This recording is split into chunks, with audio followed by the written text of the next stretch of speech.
Episode 3. Episode 3, Salon Breakroom. Salon Breakroom. You and me. Yep.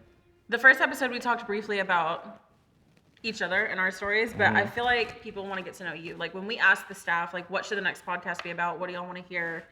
They're like, we feel like people want to hear more about Ryan.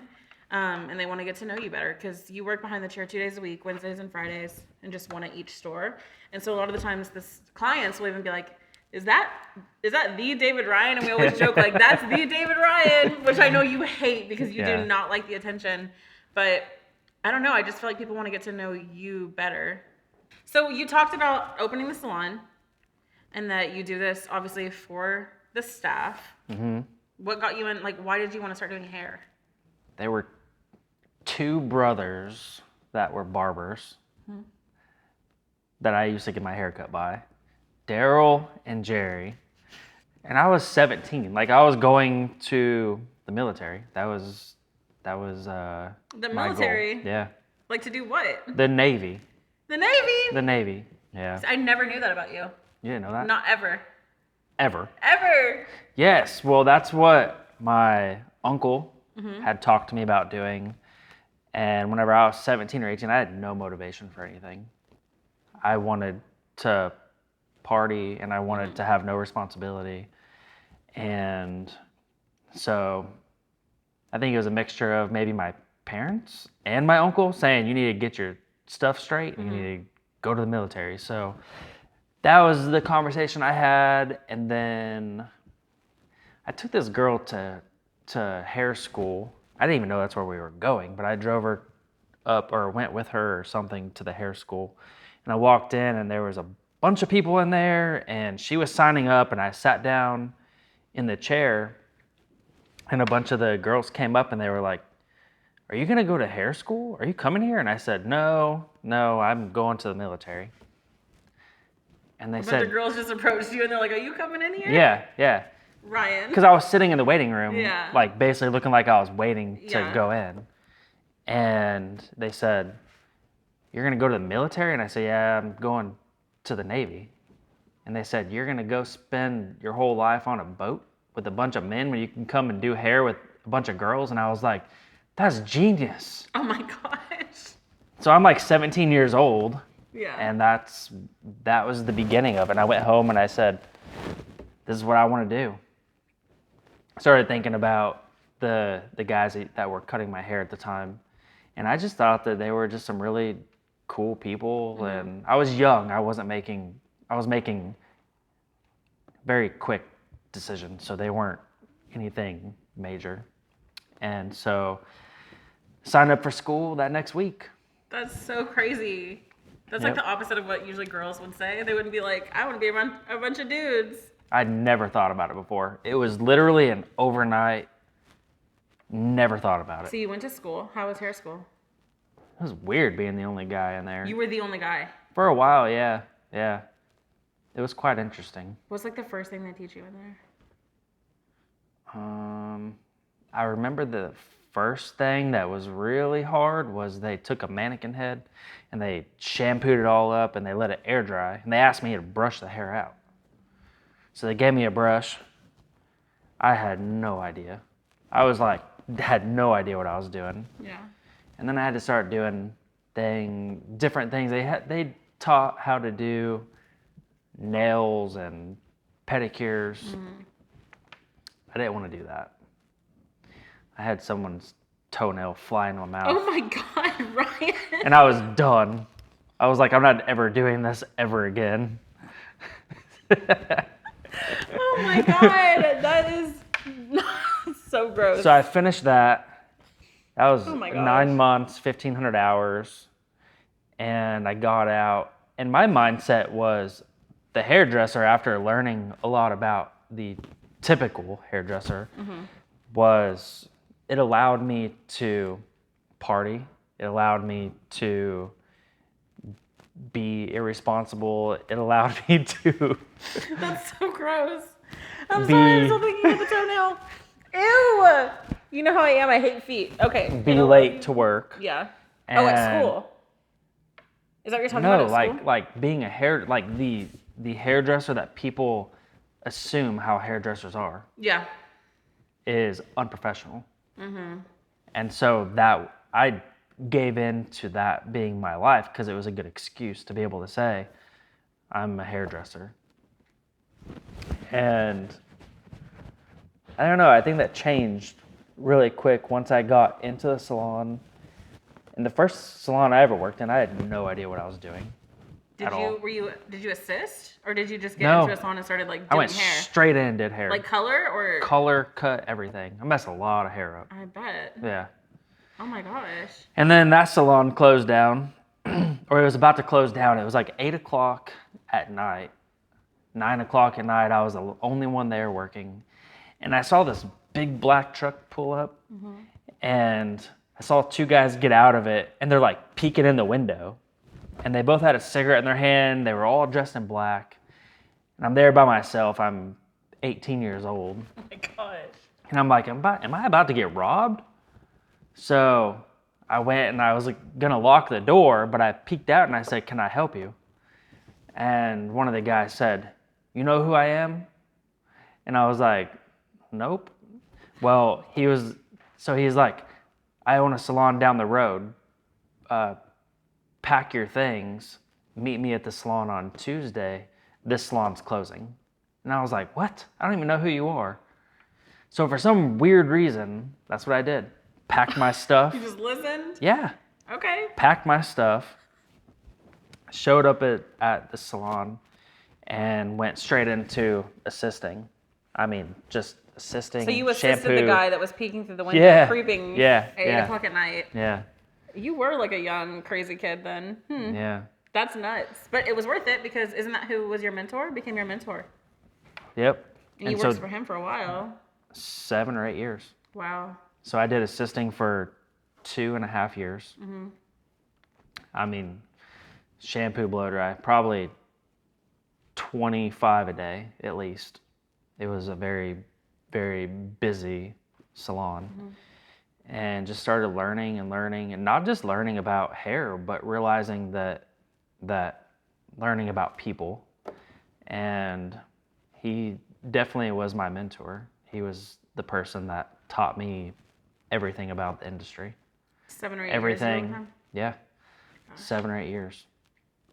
And then there was a day that he had just decided that he just didn't really, he just liked being able to produce his work and just kind of slow down a little bit and not really have any employees. So he kind of just told everyone, hey, this really isn't, we're going to slow down. We're going to go ahead and just cut back and just kind of do our own thing here. And so that was whenever I had left. And I went and I worked in a booth. So I rented a space. And I did that for 4 or 5 years. And that was year 1 and 2. Probably year 1 was like the best because I was like, I'm free. I don't have to, answer to nobody or do anything. And then year 2, I was like, golly, this is a lot of work. Like, there's so much stuff. Like, I can't keep up. And what was a lot of stuff to you? I was doing hair. I was answering my phone throughout the day. I was doing all my cleaning. I was doing all my bookkeeping. And when I say bookkeeping, I mean like box of receipts where I would just throw everything in a box. And I was doing all my ordering. I was doing all my credit card stuff, any kind of marketing. There was just a lot. Yeah. And I was amped up the first year because I was like, this is new and I'm excited to do this. And I slowly started to get burnt out a lot because I started working 7 days a week. It was, if I wasn't doing hair, I was doing something to be able to keep going. And so I got around year 3, I was like, I can't do this anymore. Like, I knew that I was like, I just don't think that this is for me. I was about to get out hair of doing in general. In hair, yeah. I was like, I'm done. And so then that was the time, year 4, actually, I said, I think I'm done. I only got about 6 months left on my lease and I'm done. And I love doing hair. It's a passion. That's why you get into it, because you want to do art. You want to produce art. And you become a starving artist at first, and then you build your clients and you're able to make a decent living. And then, so year 4 or 5, there was a girl that came in and she said, I just finished hair school and I need help. And I was like, well, I don't know what to tell you. I don't really have any way to help you. And she said, well, I don't know what I'm doing and I just want to learn. Can I come watch you? So she comes in that next week, and her coming in was like the saving of my career. So you stayed, but you were still burnt out that whole time. I was burnt out. Barely I was making it. by myself. I was dealing with the typical day-to-day stuff, and I was burnt out. Mm-hmm. I'm not a person to be by myself. Although I am very introverted, being introverted, I needed to be around people. Yeah. And so shows up. Yeah, I was lacking all kinds of stuff. Like, I realize now, looking back, that one in particular person is why I'm still in this industry. Wow. Doing hair. Because whenever she came in that next week, I realized that me teaching and educating was where I needed to be. Yeah. You care about people. And so she was like, I need help. And I'm like, first one, I'm like, all right, what do you need? Yeah. So then I jump in and, man, we're in this little room and we're there for a couple months. And she's just catching on quick. And then for some reason, I just woke up one morning and I was like, I don't have enough room. I need to open up a salon. I don't know what it takes. I don't know what to do. So I called my mentor and I was like, hey, I want to open up a salon. And he's like, okay, go do it. And I was like, what's all involved? Like, what are some things I need to be careful about, watch for? And so he sat down with me and he's like, here's some things here. Here's what to expect. Here's this and here's that. And so I just jumped right in. And this was the salon? This was the salon. This was the location. It was, and then I built it out, I remember so this girl that came in that was helping me, we were in the middle of construction in this building, and I had only known this girl for maybe 3 months. And she was working for me. Well, we were in the middle of construction, and I had to get $35,000 or something to my contractor. And I didn't know what to do because I had clients. So I said, can you take this money to the contractor? So I gave her $35,000 in a bank bag, and she drove it from Grapevine to here to give him money. And I look back and I'm like, I can't believe I just gave $35,000 cash to this girl I don't even know to take up there. And not only because that's crazy, but like, that's just not safe. No. For her. It's just not, okay. So anyway, get into the salon and I'm just pumped. And I'm like, I'm going to get as many people in here as I can and teach them everything. Mm-hmm. And so I was really, really passionate about teaching. I mean, it was almost every day after work. It was 2 to 3 days a week. We'd be here till 11 o'clock, midnight, just education. But I didn't know what I was doing. I didn't know how to run a business. Mm-hmm. So I thought if I was just teaching people how to do hair, that's all I had to do. Yeah. And I wasn't putting enough focus on the business or the right part of people. Mm-hmm. It was all about just focus on hair because I enjoyed it so much. Right.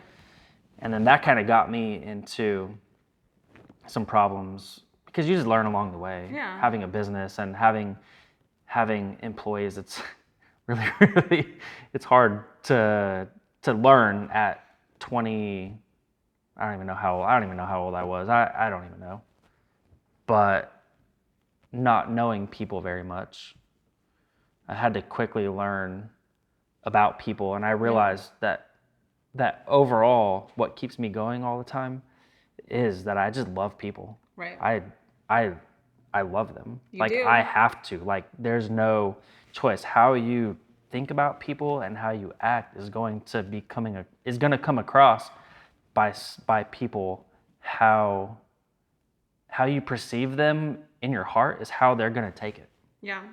Well, that's why every time we bring someone on, they say that their interview process with you was like being on the phone with you forever, and we joke about it, but they appreciate it because they're like, I've never experienced that before. Like, I knew I needed to work here, and I knew I needed to be here, and I knew that this was the place that I was meant to be because he just genuinely cared about me as a person, not me as like even a potential employee. Like you wouldn't talk to them about, oh, if you come work here, you just talk to them about them and like their career and like their craft and their goals. And it had nothing to do with them working here, right? Like specifically. And so, yeah, I mean, you definitely do care about people. You care about the industry and you care about hair and you still care about all of that because we're almost 10 years later. Yeah. The industry has really made an impact in my life because I've experienced the different areas of the business. And this business or this concept where it is a team-based salon is by far what I believe is the best because you get education every day. And sometimes you forget that whenever you're behind the chair with your team. And sometimes you just have to look back and think, what are some things that you're taking away from where you are in your life? And here, education. You have support. You're learning from someone every day. Right. And that's what makes you a better hairdresser is the people you surround yourself with. They always say you are who you're around. And so whenever they're in here, I just enjoy that. I like watching people grow. I like watching them come in. And sometimes you interview people, talk to them on the phone for 2 hours, and they don't even show up the next day for an in-person interview. Yeah. And that's okay. I can't force people to believe in what we believe here. Right. And it may not be the best fit, which is okay. I'd rather that it be better fitting for them.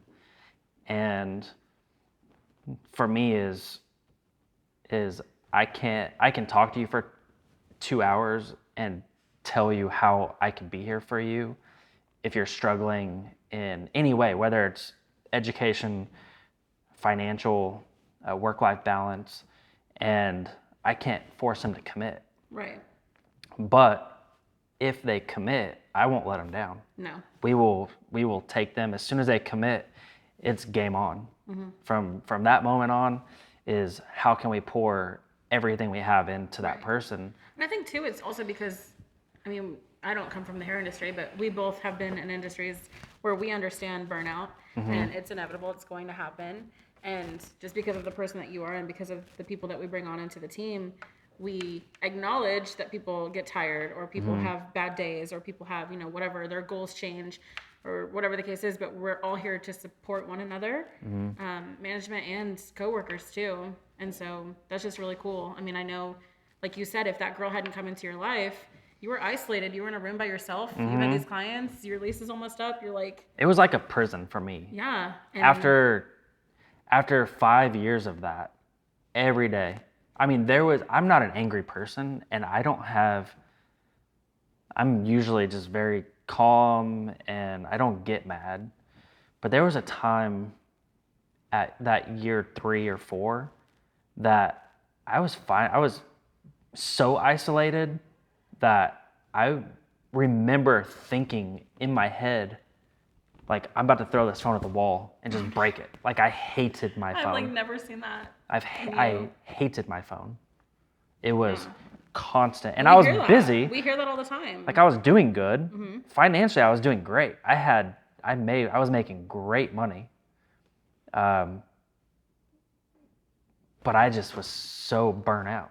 Yeah, it's exhausting. And I wasn't happy. On top of all of that. Yeah. I mean, it's just you. You didn't have a team or like support system. Yeah. So whenever I say that I wanted to open up a salon and create the perfect salon. That's really not such thing as perfect, Right. but creating a salon that will help prevent the burnout. Yeah. And we're all going to experience that, like you said. Right. Like, we're going to all be somewhere in our life where it's just life changes. Right. Every we day. allow them to feel, Yeah. and Yeah. we all work through it together, Mm-hmm. and we all come out stronger in the end. Mm-hmm. It's really cool. I mean, obviously, I hate when people have bad days, but I do love seeing, like, everyone feels comfortable to go back there if I'm having a bad day, or Mm-hmm. you know, I'm just having, it's rough. Like, I'm feeling that burnout. Like, we all just team Yeah, up and you're good at and- that. and- Like, somebody will come in and you can tell they're having a bad day, and the very first thing you do is pull them to the back. And the first thing is you just love on them, like, what's going on? Right.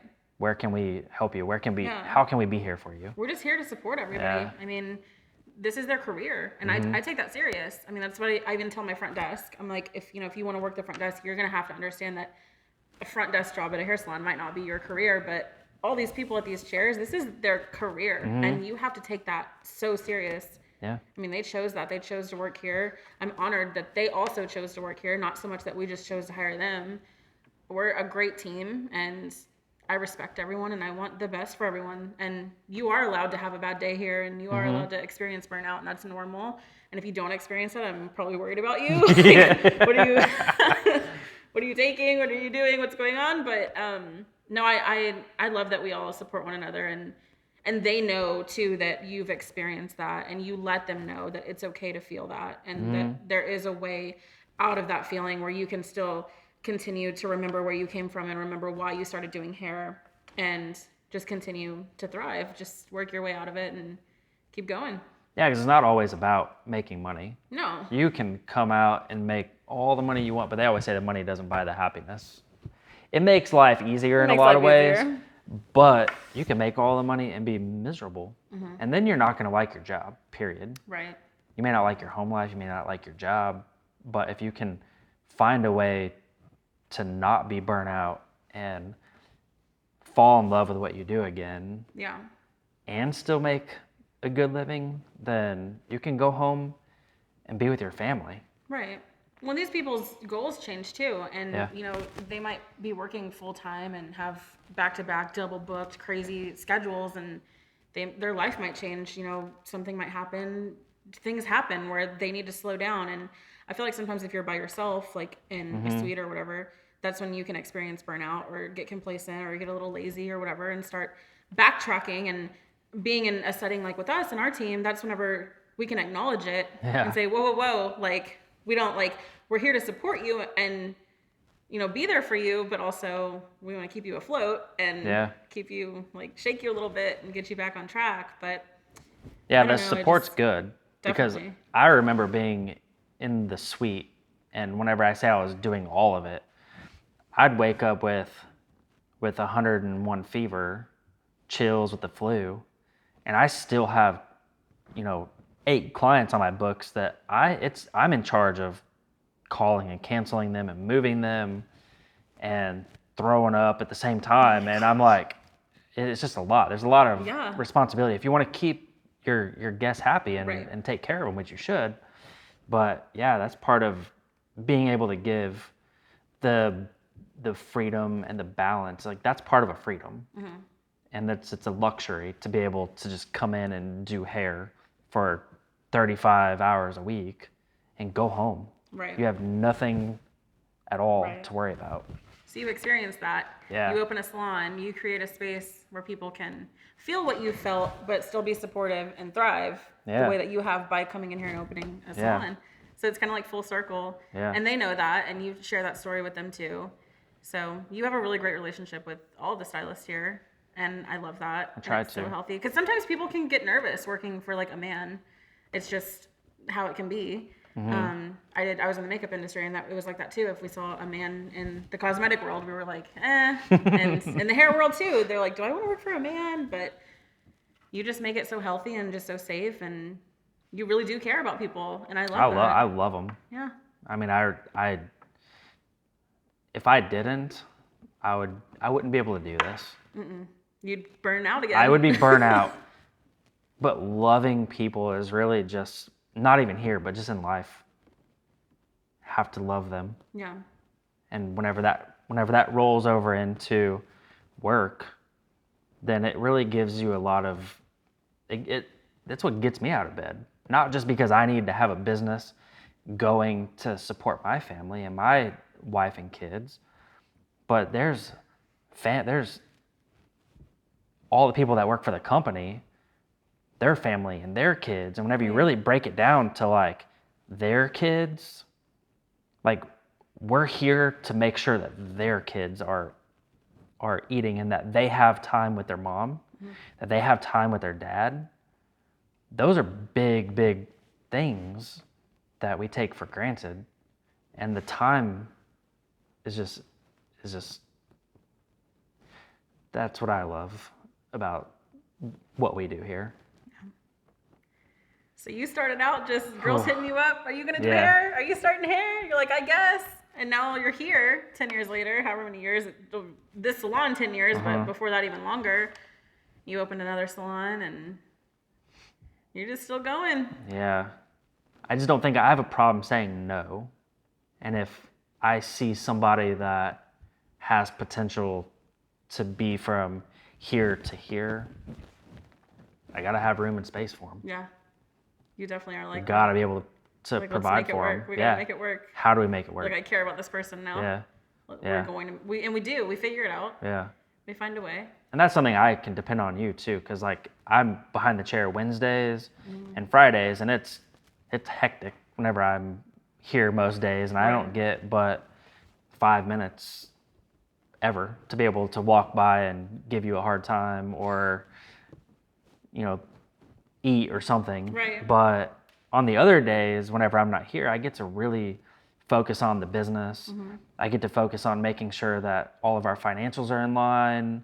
And I take that very serious as well, because again, that is what keeps the lights on. That's what gives everybody in here a future. And so that they don't have to do that. They don't have to worry about it. They don't have to worry about that at all. Yeah, not at all. And that's where I take that stress on. So that's the other days of the week, I'm focused 1,000%. And I know that whenever I'm doing that, I can be on a phone call or phone calls for 8 hours a day and know that the stores are being taken care of and that people are being loved on and that they are cared about. Just got to find other people that care about people, and then it just keeps growing. And that's what's happening, and it's so exciting. And you've accomplished so much, and I know you have so many more goals. And it's cool to help everyone else accomplish their goals, and then you also continuing to accomplish yours, and we just all keep going up.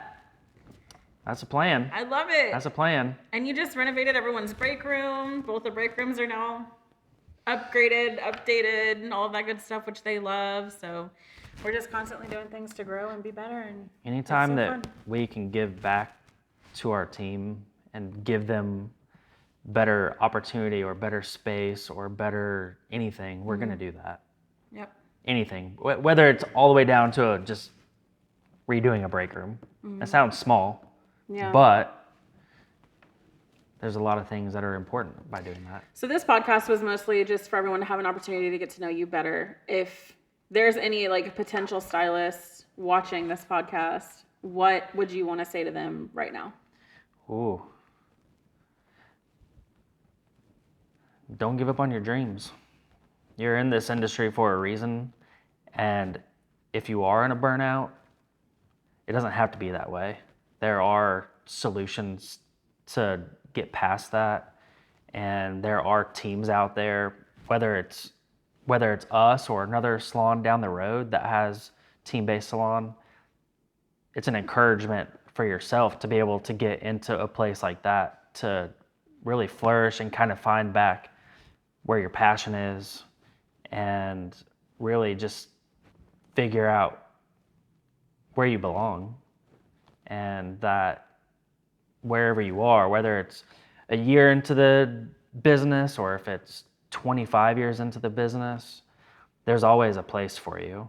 And there is a solution to any burnout. Yeah.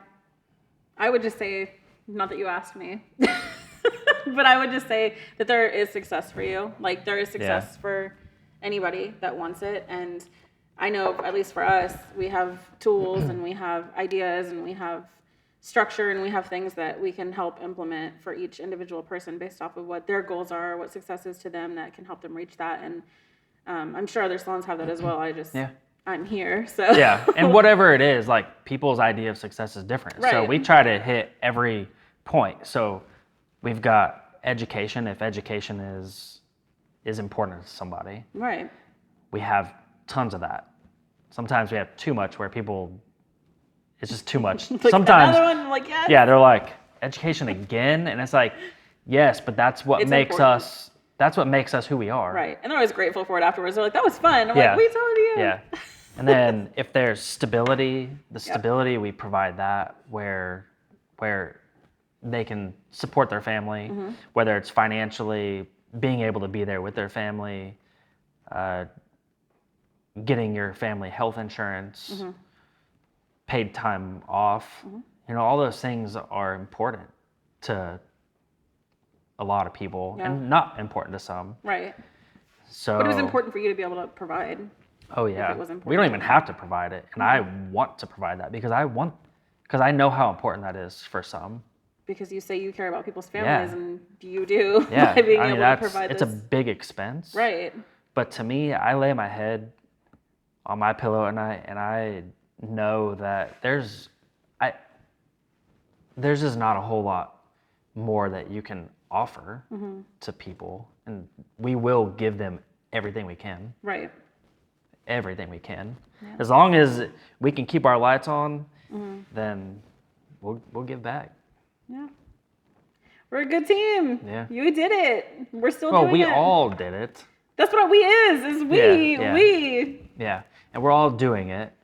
And we're still going. It's very strong. And I'm just so proud of everybody. I'm proud of the team. I'm proud of where we are now. We have Best of Denton County coming up yes, we again. Do. And that's like on the 7th. I think so, yeah. So voting starts for top 3, and then hopefully we're in the top 3 again. I'm sure we will. And then we get to go for 10 years in a row of Best Color Salon. Yeah, it'll be 10 years. 10 years in a row. Yeah. We're going to do it big this year. That's so exciting. Everyone helps get us here, and it's going to be fun. Yeah. That's your whole story. You started from way, way back. Yeah. From day one. Yeah. Those girls just wanted you to work at they just wanted to go to school with you, I'm sure. That's a whole nother podcast to talk about that, because that was interesting. Okay, well, that whole I thing can't was wait interesting. for that. That's so funny. Well, it's getting late. I'll let you get back to your brand new newborn baby. This was fun. Yeah, this was great. Next podcast, we got to bring someone on. I need one of my girls or one of my boys in here with us. Any ideas for another podcast that you'd like to hear? Yeah. Drop a comment. Comment below. Comment below and subscribe. Like and subscribe. Like and subscribe. Turn the notification bell on.